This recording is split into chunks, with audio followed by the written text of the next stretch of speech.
Have you ever wondered what simple, everyday habits could help you live a longer, fuller life? To stay sharp as a tack and move through your golden years with real strength and grace? It's a question that weighs on the minds of so many of us. We all want to believe that we are doing the right things for our health. But the secret to a long, independent life might not be in some expensive gym membership or a complicated new diet. It's hidden in a few surprising activities you do every single day. From the very way you get out of your favorite armchair after reading the morning paper, to how you walk to the mailbox. These small, almost unconscious actions are quietly telling a story. They are acting as powerful predictors of your future health, your mobility, and your independence. And here is the truth I've learned after more than 40 years as a family doctor. The most profound signs of your health and longevity aren't always found on a medical chart or in a lab result. No, they're found in these simple, everyday moments. I can't tell you how many times I've seen patients in their late 80s, even 90s, who move with the energy and confidence of someone 20 years younger. And when we talk, it always comes back to the simple fundamentals we're going to discuss today. So, stay with me through this video. Together, we're going to explore 3 simple, science-backed habits that can transform your health, boost your resilience, and keep your spirit feeling decades younger. And please, pay close attention to the 3rd habit we'll discuss. It's a simple, 10-second test you can do at home, which medical journals have called a startlingly accurate predictor of how long you will live independently. The information in that final section is truly vital. Before we dive in, I truly want to know, has the thought of keeping your independence as you age ever been on your mind? If it has, please let me know by commenting yes below. It helps me understand what you're going through, and it shows others in our community that they are not alone in this thought. Okay, let's get started. Alright, let's begin with our first foundational habit for a long and vibrant life. Habit number 1. Rising from your chair like a champion. Let's start with something we all do dozens, maybe even hundreds of times a day without a second thought. Getting up from a chair. Now, I want you to think honestly for a moment. How many of us find ourselves pushing off the armrests to get that initial lift? Or maybe we do that little rock back and forth, just to build up a bit of momentum to get going? Perhaps you even let out a small grunt, a little oomph, to push yourself up. We often dismiss it as just a normal part of getting older. But in my experience, that small, seemingly insignificant struggle is far more significant than you might think. It's a whisper from your body, a sign that we should pay close attention to. You see, in the medical world, we have a formal name for this simple action. We call it the sit-to-stand test. It's not a complicated or expensive diagnostic. It's a simple, real-world observation. And it has proven to be one of the most remarkably accurate predictors of a person's future health. This single movement is a direct measure of the strength in the largest and most important muscles in your lower body, especially your quadriceps, those big muscles on the front of your thighs, and just as importantly, the strength of your core muscles in your abdomen and lower back. Think of these muscle groups as the central pillar of your body. They are the foundational muscles that hold you up, keep you stable, and power nearly every move you make. From walking across the room, to bending down to pick something up, to catching yourself before a fall. It all starts here, in your core and in your legs. Now, here's why this becomes so critically important as we navigate our 60s, 70s, 80s, and beyond. There's a natural process that happens as we age called sarcopenia. It's a fancy word, but all it really means is that we tend to lose muscle mass over time. It's a gradual process, but if we don't actively do things to counteract it, these foundational muscles, they begin to weaken. And when that pillar of strength starts to get a little less sturdy, our brilliant bodies start to look for shortcuts. They start to compensate. Instead of relying on our leg and core muscles to lift us, our bodies start to recruit our arms, our shoulders, our momentum. Anything to make the job easier. Pushing off the armrests is the first and most common shortcut. And this is where a small habit becomes a much larger problem. This isn't just about getting out of a chair anymore. This growing weakness can begin to ripple outwards into every aspect of your life. It can lead to a general feeling of unsteadiness on your feet. It might make climbing a simple flight of stairs feel like a monumental task, leaving you winded and tired. Over time, it can even plant a seed of fear in the back of your mind. A fear of moving freely, a fear of losing your mobility, a fear of falling. That fear can be one of the most limiting things of all, causing us to become less active, which in turn only makes the muscles weaker. It's a vicious cycle, and it often begins with that little push off the arm of a chair. The scientific proof behind this is truly compelling. Study after study, published in major journals of gerontology and internal medicine, have confirmed time and again that a person's ability to perform the sit-to-stand movement without using their hands is directly and powerfully linked to their longevity. It's also one of the strongest predictors of a person's ability to live independently, safely, and confidently in their own home for years to come. It's that important. This simple test tells us more about your future health than many of the complicated tests we can run. I've seen the power of this firsthand so many times in my practice. I remember a patient of mine, a truly wonderful lady named Eleanor. I met her when she was 82. She came to see me after a small stumble had shaken her confidence. She was a fiercely independent woman, a retired schoolteacher who lived on her own and treasured her freedom. During our chat, I noticed she had to push herself up out of the visitor's chair with both hands.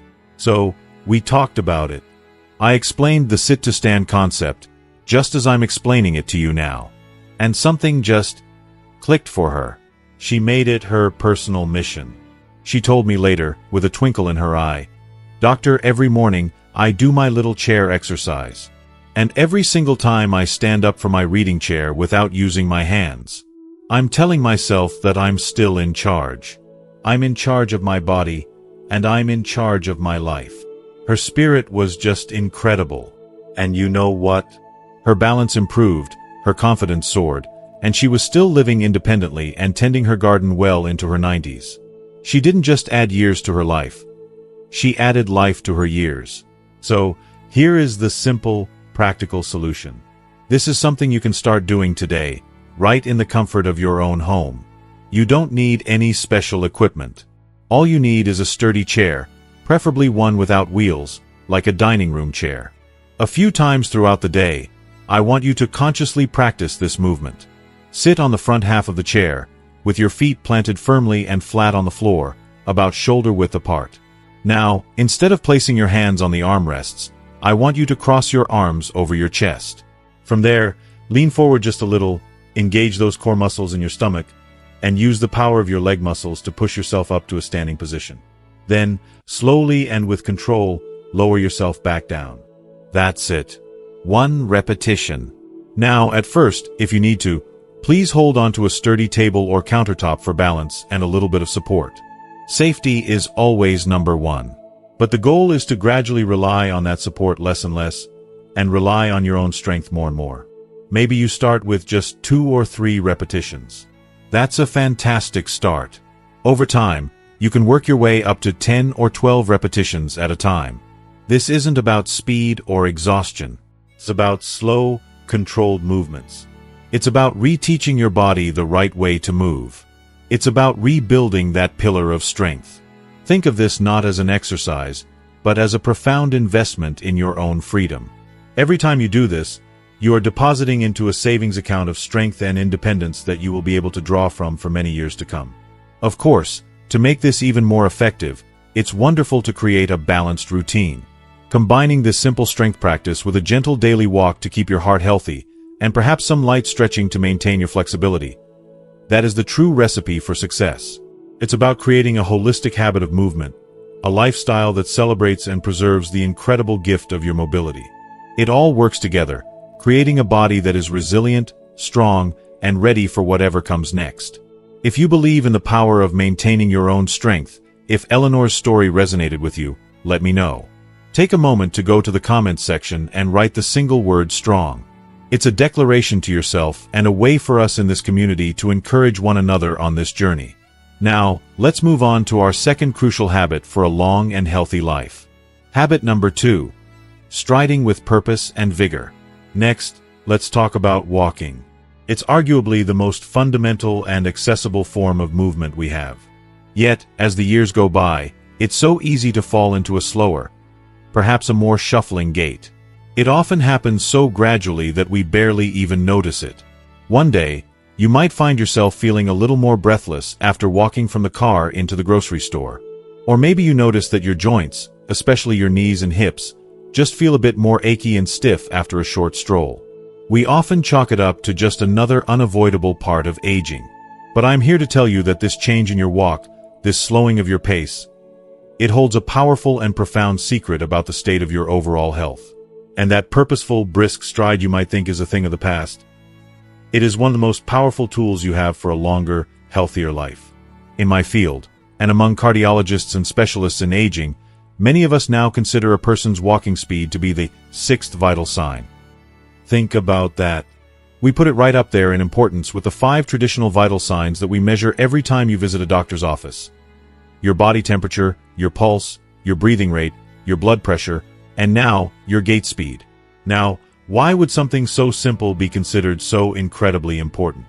Because a brisk, purposeful pace is a direct, real-world reflection of how efficiently your entire body is working as a unified system. It's a sign that your heart, your lungs, and your entire circulatory system are all working in harmony to do their most important job, delivering life-giving oxygen to every single cell in your body, from your brain down to your toes.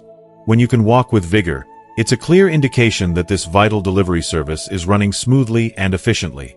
So, let's look at the core reason why this becomes so essential, especially in our later years. Your heart, at its essence, is a muscle. And like any other muscle in your body, it thrives on the principle of use it or lose it. When we become less active, when our lives become more sedentary, our heart muscle isn't challenged as often. It doesn't have to work as hard to pump blood throughout our bodies, and over time, it can become a less efficient pump. It's a slow, silent process. A brisk walk, however, provides the perfect, gentle challenge. It asks your heart to beat a little faster, to work a little harder, and in doing so, it keeps that vital muscle toned, strong, and efficient. It's not about stressful, high-intensity exercise.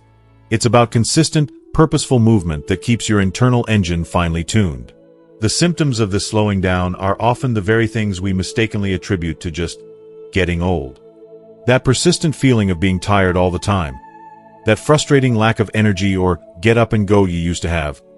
Even a bit of brain fog or difficulty concentrating. While these can have many causes, a slowing pace and declining cardiovascular health are very often at the root of the problem. Your body simply isn't getting the robust flow of oxygen it needs to operate at its best. A slowing pace isn't just a symptom of getting older. It's a symptom of a system that is becoming less efficient. And the good news is, that is something we have the power to change.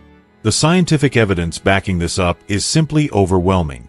I'm not talking about 1 or 2 small studies. I'm talking about decades of large-scale, international research. Countless studies, published in the most respected medical journals in the world, have shown a direct and undeniable link between a faster walking pace and a longer, healthier life. People who maintain a brisk walking pace have a significantly lower risk of cardiovascular disease, a lower risk of stroke, a lower risk of developing type 2 diabetes, and even a lower risk of certain types of dementia. The data is clear. The way you walk is a powerful window into the health of your entire body. These studies are fascinating, but what has always stayed with me the most are the stories of the people I've cared for. I'll never, ever forget my patient, a gentleman named George. George was a retired postal worker, and I met him when he was 85 years old. He had been walking his entire life, of course, as part of his job. But even after he retired, he made it a non-negotiable part of his day. Every single morning, rain or shine, he would put on his walking shoes and walk a 2-mile loop that was part of his old delivery route.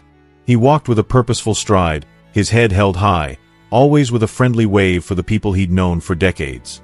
One day, I asked him, "George, what's your secret? What keeps you going on that walk every single day?" He smiled and patted his chest. He said, "Doc, this walk isn't just for my body. Don't get me wrong, it keeps the old ticker working right. But it's for my mind.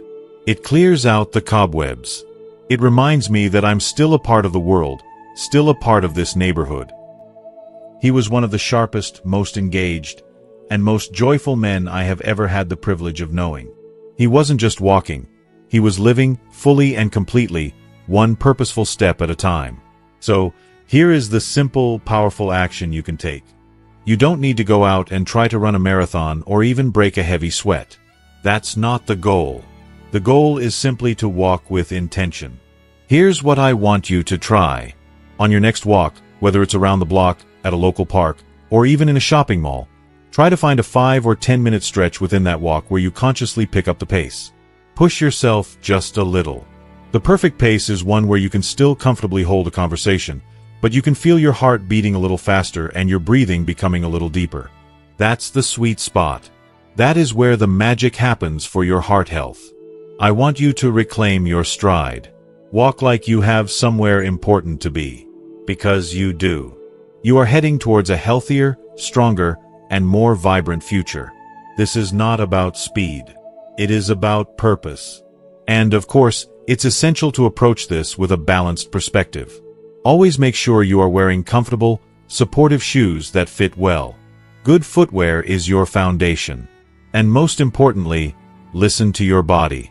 If your joints are talking to you, listen. If you feel any pain, ease back. Consistency is always far more important than intensity or speed. A purposeful 15-minute walk every day is infinitely more valuable than a grueling hour-long walk once a week that leaves you sore and discouraged. Be gentle with yourself, but be consistent. That is the key. If George's story resonated with you, if this simple idea inspires you to take a more purposeful walk today, I invite you to share your commitment with our community. Go to the comments and simply type the word moving. It's a promise to yourself that you are ready to move forward. And it serves as a wonderful encouragement for every single person who reads it.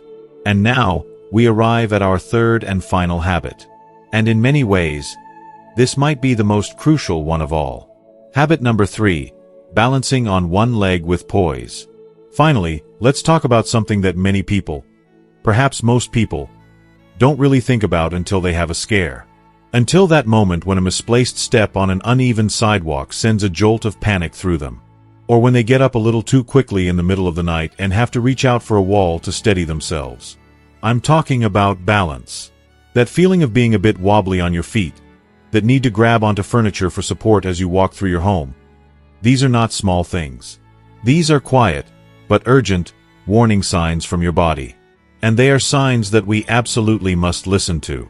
Because your balance is the silent guardian of your independence. To understand why this is so vital, you have to realize that your sense of balance is not just about your legs being strong.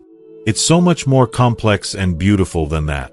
Your ability to stand steady is the result of a constant, complex conversation happening every millisecond inside your body.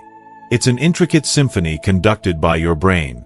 The musicians in the symphony are your vestibular system, deep inside your inner ear, which tells your brain which way is up, your eyes, which give your brain a visual map of your surroundings, and, most importantly, the millions of tiny nerve endings in the muscles, joints, and especially the soles of your feet. This is a sense we call proprioception, and it's your body's incredible internal GPS, constantly telling your brain where every part of your body is in space. When you do something as seemingly simple as standing on one leg, you are forcing this entire symphony, this whole incredible system, to work together in perfect harmony. It is a full-body, full-brain exercise. Now, here is the core reason why balance becomes an urgent priority as we get older.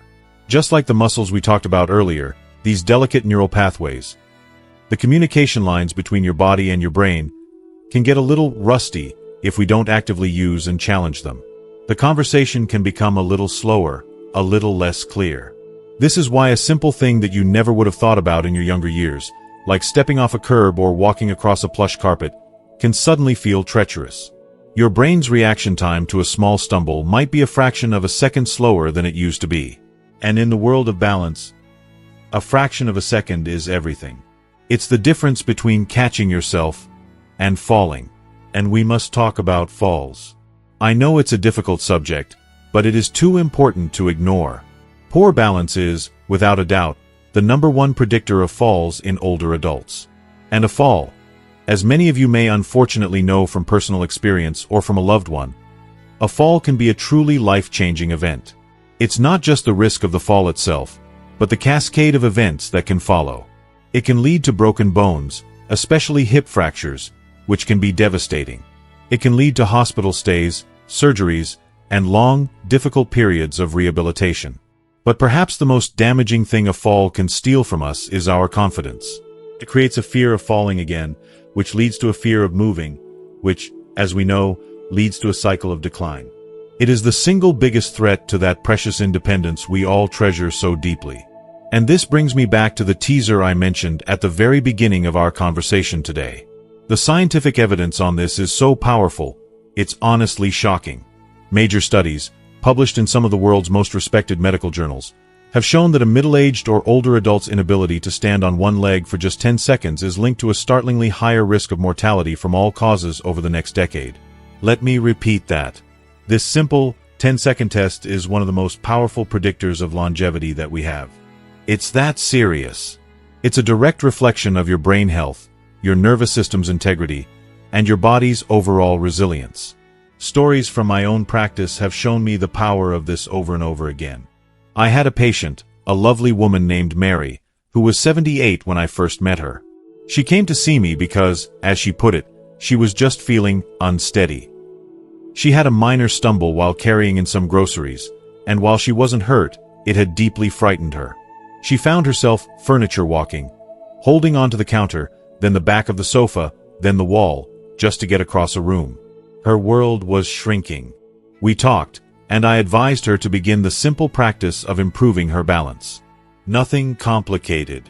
I told her to start by simply holding onto her kitchen counter, with both hands if she needed to, and just trying to stand on one leg for a few seconds. Then switch to the other. She took my advice to heart.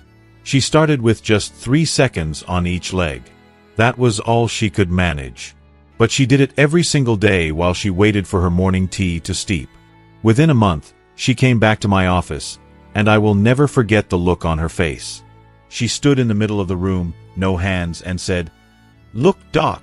She felt, in her own words, rock solid on her feet for the first time in years. It wasn't just her physical balance that had returned, it was her confidence. It was a huge, life-changing victory. So, here is your safe, simple, and profoundly effective exercise. Here is how you can begin rebuilding your body's foundation, from the ground up. I want you to stand next to something sturdy. A kitchen counter is perfect. A heavy, stable chair works well, too. Please, do not try this for the first time in the middle of a room. Safety first, always. Hold on for support. Now, I just want you to shift your weight onto one foot and slowly lift the other foot just an inch or two off the ground. That's it. See if you can hold that position for 10 seconds. Then, with control, lower your foot back down and switch to the other side. Now, let me be very clear. This is not a competition. It's not about perfection. If you can only hold it for 2 or 3 seconds today, like Mary did, that is a wonderful victory. Celebrate that.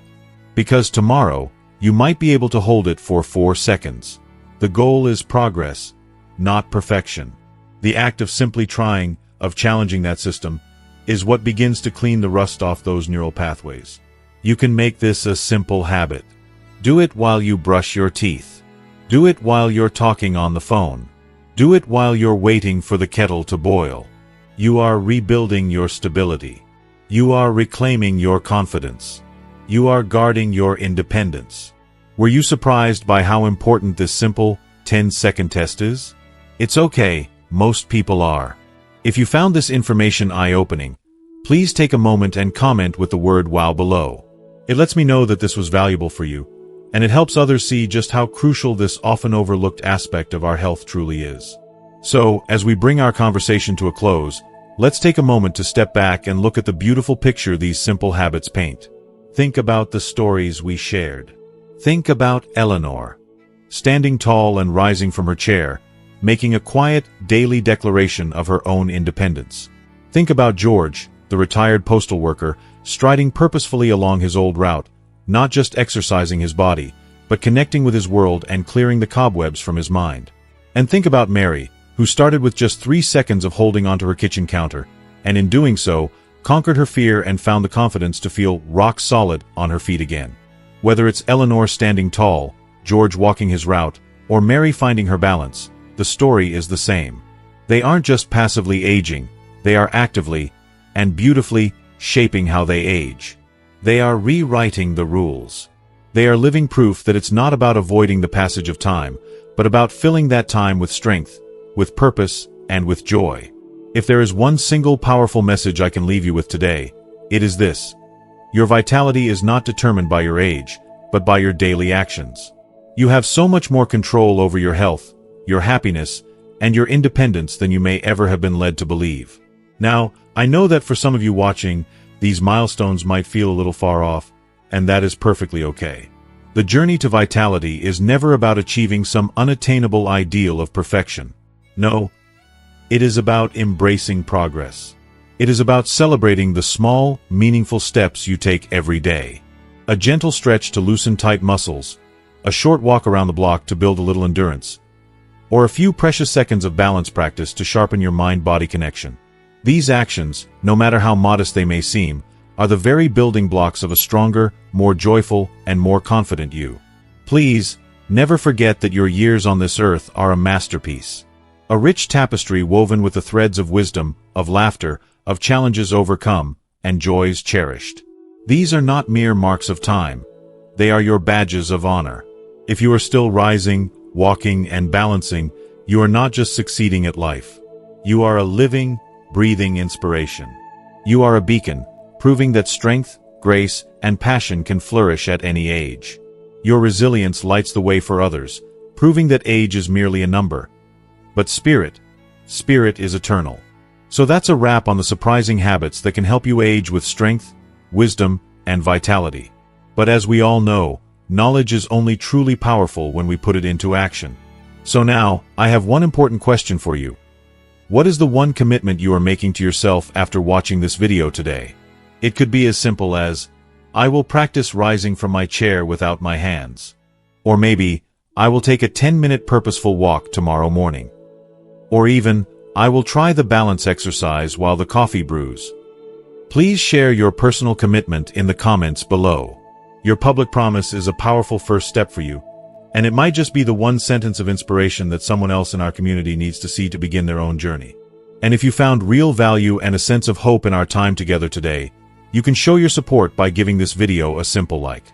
To ensure you continue on this journey with us, and never miss another conversation full of life-changing wisdom, hit that subscribe button and ring the notification bell. It's more than just subscribing. It's joining a community of friends, all dedicated to living our later years with strength, dignity, and joy. And finally, think of one person in your life, a friend, a sibling, a neighbor, who needs to hear this message of hope and empowerment. Please, share this video with them. You never know, it might be the most important message they receive all day. Thank you for your valuable time. Stay strong, stay wise, and I'll look forward to seeing you in our next video.